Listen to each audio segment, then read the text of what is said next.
How to use health insurance marketplace tools properly. Beginner mistakes that cost you. Health insurance marketplace tools make finding a plan easier, but most beginners make mistakes that increase costs or leave them underinsured. The surprising truth is that rushing the process can cost you big. The first mistake is not understanding your coverage needs. Consider your medical history, prescriptions, and preferred providers. A plan with low premiums but poor coverage can end up costing more in the long run.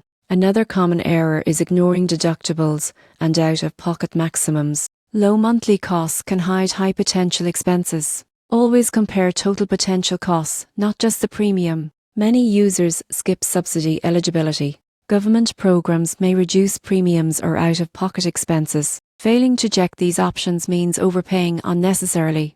A surprising mistake is missing enrollment deadlines. Missing open or special enrollment periods can leave you uninsured for months. Always verify dates and set reminders. Finally, beginners neglect provider networks. Picking a plan outside your preferred doctors or hospitals can cause denied claims and surprise bills. Confirm network availability before enrolling. To properly use market-based tools, assess coverage needs, compare total costs, check subsidies, meet deadlines, and verify provider networks. Following these steps ensures the right plan at the best price.